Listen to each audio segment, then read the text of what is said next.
the next slot that Tarek El Saleh from University of Surrey will present is on basically on if as Jorge has said, let's say if you are familiar with semantics, let's say if you don't have any issue with semantics and do not need to use this annotator as a service, you can develop your own annotator and then let's say directly on your testbed, on your TPS module or on your annotator module, you perform the annotation. You create these documents that are compliant with the FIESTA ontology and directly perform this.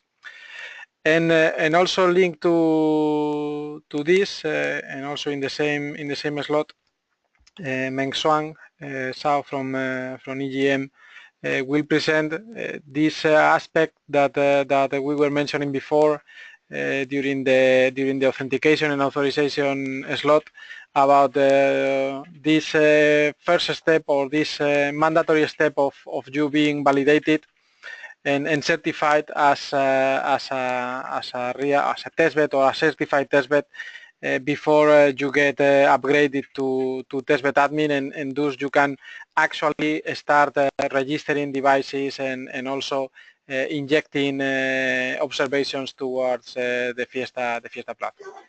So Tarek will start. Now he's already ready for presenting you this development of the annotator.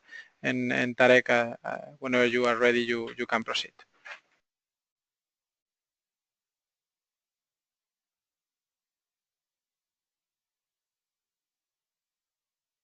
Hello, good morning, everyone. This is Tarek El Saleh from the University of Surrey. What I'll be presenting today is just an example of our integration to the FIESTA platform. Essentially, we have a set of devices that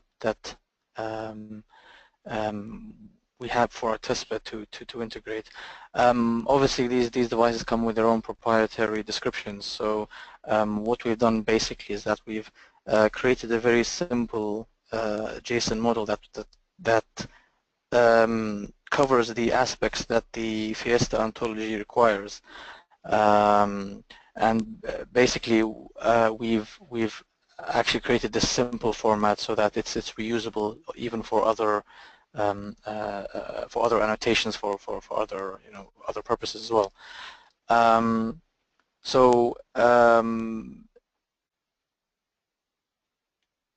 mean, I could show an example of the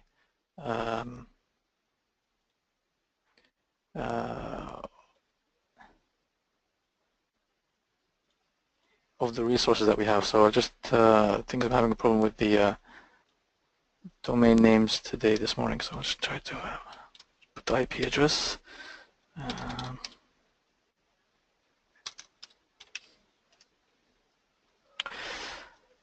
Okay, so I'll probably use Postman for this just to show, I mean, what we have.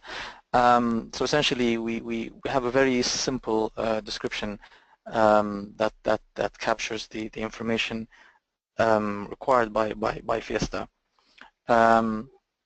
So we really have it in this manner here, where we capture the, for example, the altitude, the deployment name, device ID, what the IoT type is, or you could say what sensing device type it is. So example is an example of an energy meter. So you have location information here, what the measurement is, and what unit. Whether the device is mobile or not. So in terms of platform, what is it actually stationed on? Is it attached to a desk? Is it attached to a person? Is it attached to maybe a room? So that's something that we just created a simple convention for in terms of desks, since we are in an office environment. With regards to also quantity kinds as well. For example, here we're using power. So in our case, we're really being somehow compliant to the FIESTA ontology and taxonomy, but in a non-semantic format. So which is then we could also then expand on for other requirements if you have other projects to work on as well. So but in our case, I mean, we've actually did an upgrade for our testbed, and so we have you can say started with FIESTA from scratch, you could say, in a way. So yeah, so basically we have all these fields that relate also to the FIESTA ontology and the taxonomy, which we capture in our own proprietary testbed system. So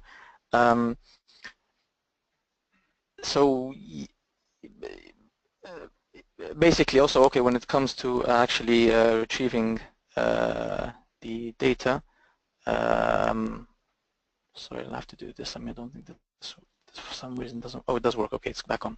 Okay, that's good. So, for example, with regards to our observations, it looks very similar to the resource descriptions. Mainly, there's differences with the data values, which unfortunately we have a NaN for some reason. And also the timestamp of when the data was captured, and also well, that's about it basically. It's mainly the data value and the timestamp reading. So basically, what we do is then we obviously then we have a I could probably just show here.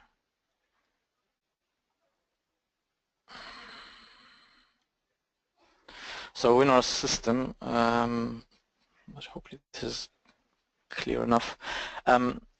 So we have our devices here, which are collecting information from from the environment, and we have what we call our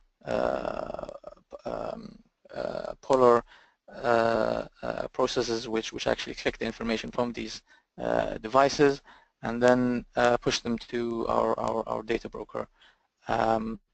We then also have a FIESTA IoT data annotator, which upon request from the FIESTA platform, so request comes from the FIESTA platform via the TPS interface, for example, for getting the last observations, it will then basically forward that request to the data broker, which will receive the information from the data broker and then annotate the information in the FIESTA format. So in our case, for example, we're using obviously RESTful interfaces for this, and also in terms of the annotation itself, we are using, in our case, obviously in Java, we're using the Jena library. So so back to this here. So basically, so how would the descriptions look like when we annotate them? So essentially here we have a TPS request for getting the last observations. We request for for example, one of our resources which captures power, and essentially we get the response. As you can see below here, we've actually formatted it by default in JSON LD, which is something that's simple to do using the Jena library. You could output your results in JSON LD or RDF XML or Turtle. So in whatever format your annotator prefers to output the results, and the FIESTA platform would be able to resolve the different formats. So essentially, yeah, this is how our annotation looks like. Probably JSON LD. I don't know if it's the best way for a human readable format, but probably Turtle would be. But sorry, in this case, I don't have that at hand. But essentially here, what you have basically, you have your prefixes defined. You have your properties defined here. And then also you have your actual instances all defined here, basically. So that's essentially it from my side. Probably one part with regards to the registry. Obviously, in our case, currently we are mainly doing this manually. So we're actually registering our devices. So we're having it, we're entering it in CSV format and then storing it in our database, which we then obviously then we'd update when you have a new device, or if there are any changes with regards to the properties of the device have been made. And then essentially we have a FIESTA IoT registry client, which then registers all the resources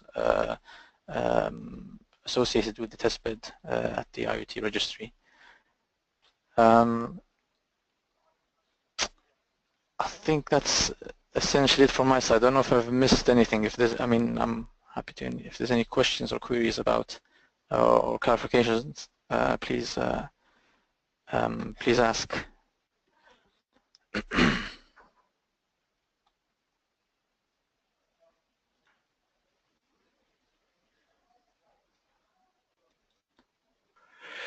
Okay, thank you, Tarek. I think that this last slide from you is quite clarifying, and this system view of the let's say of what an example of a testbed could be. I mean, it's important to just highlight and note that what we are presenting now, what Jorge has presented, what Tarek has just presented, what Rashid presented before, is just examples on how the testbeds coming from partners in FIESTA have developed their own, let's say, their own integration. Hopefully, this let's say provides you with inspiration, or hopefully you can almost let's say take the same approach to integrate your own testbed. But of course, we acknowledge and we reckon that there might be specificities on your own testbed, on how your testbed works, and then let's say the ones that know better how to make this integration, or which let's say which approach to follow for doing the integration is or are you. What Nico's presented basically is on Nico's presentation is are the, let's say, the requirements from the TPS, and from that point of view is, let's say, is what is let's say the only mandatory thing is to provide the interfaces. Then what you do behind the curtains on your side, on the testbed side, is totally up to you. Let's say not only from let's say from code or language to use, Java or Python or whatever, but also in how you arrange your testbed internally. Okay, having said this.